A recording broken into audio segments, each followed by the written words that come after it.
वही नहीं, शब्द बोध ही नहीं है तो कैसे ब्रह्म बोध कैसे हो जाएगा। इसीलिए कह रहा हूँ, अगर सच्चाई से ब्रह्म बोध करना, किसी ब्रह्म बोध महापुरुष के चरणों में पहले अपने को समर्पित करो। ये छोटे मोटे ध्यान से समझ में नहीं आता।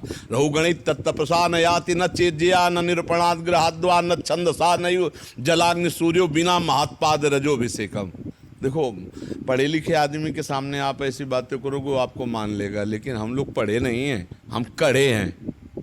तो कड़ा आदमी कहीं जैसे इंजीनियरिंग पढ़ा हो और एक जनरेटर चलाते चलाते पूरा जनरेटर दिमाग हो गया हो, अब उसमें अंतर है। एक नहीं, जनरेटर की इंजीनियरिंग पढ़ा हुआ किताबी और एक जनरेटर को खोल के लाखों बार उसको देख चुका हो, और उसमें बड़ा अंतर होगा। वो जब तक किताब में देखेगा तब तक। एक जनरेटर का इंजीनियर गया जनरेटर की दुकान में, बोला साहब हम इंजीनियरिंग पास किए हैं जनरेटर की, हमें नौकरी दे दीजिए।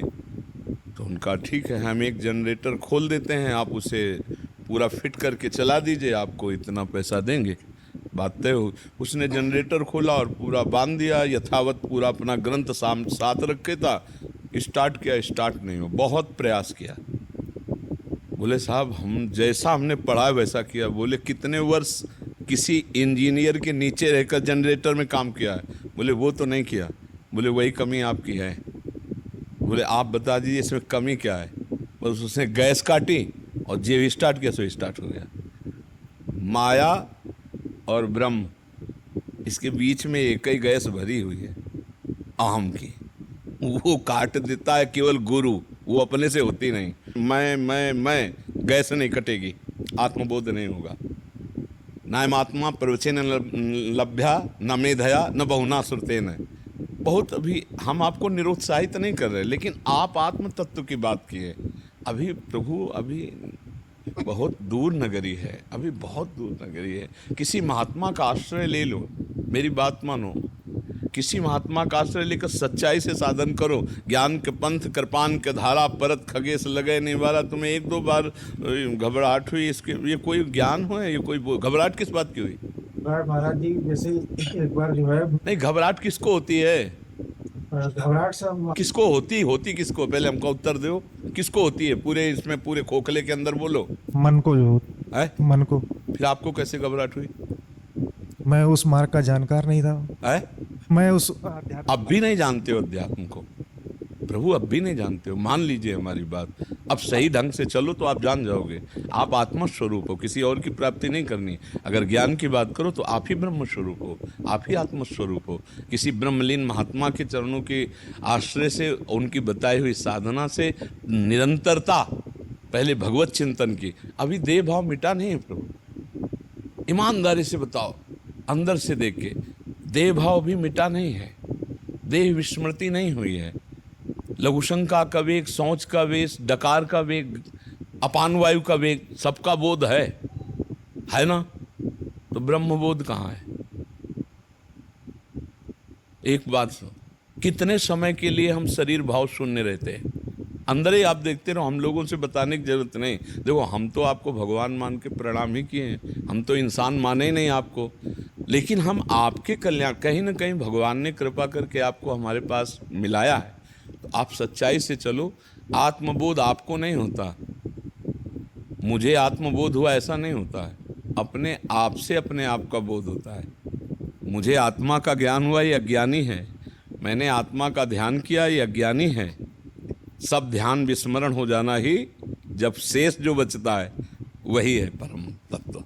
जहाँ कोई चिंतन नहीं होता उसी को कहते अचिंत्य आत्मस्वरूप, जो स्थूल सूक्ष्म कारण तीनों का विस्मरण कर चुका है।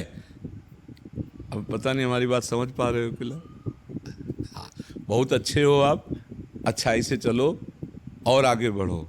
अभी लक्ष्य पे, मंजिल पे निशाना ठीक जगह पे नहीं लगा। हाँ, जैसे मैं एक बार, जैसे जो महाराज जी से मैंने जो ज्ञान मार्ग की दीक्षा ली थी, तो मैं नाम जप करता था, और नाम जप करने के साथ साथ ध्यान भी करता था। तो ध्यान करते समय ये घटना होती, जैसे कभी इस तरीके से देखो देखो, अभी आप पूरा ज्ञान नहीं है आपको, ये ज्ञान के लक्षण नहीं है, ये सात्विकता के लक्षण है।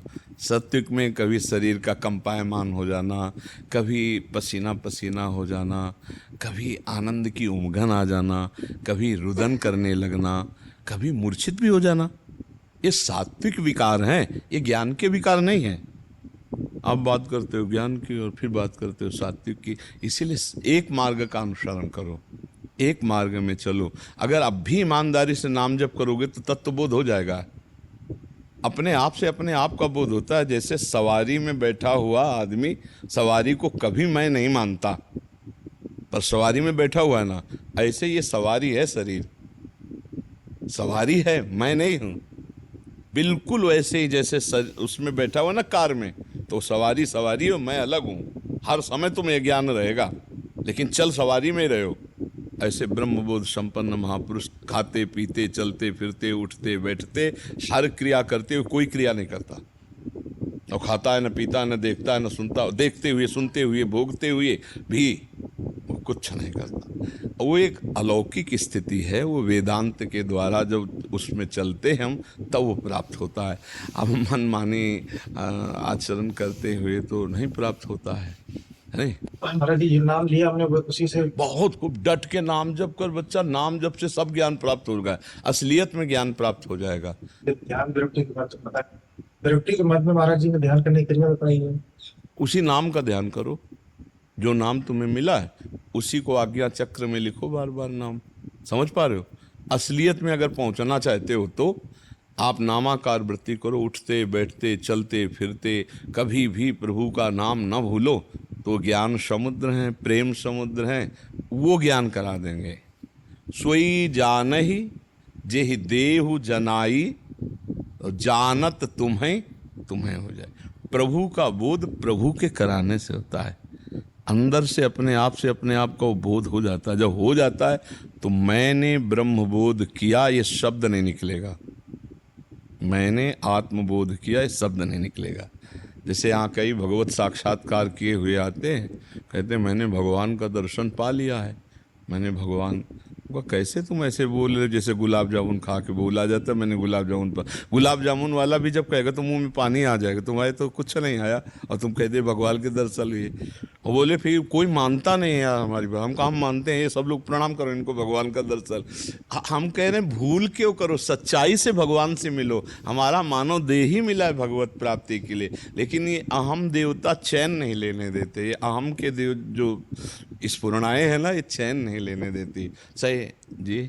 ये क्रिया का वेग है ना, ये महाराज जी हमें खींच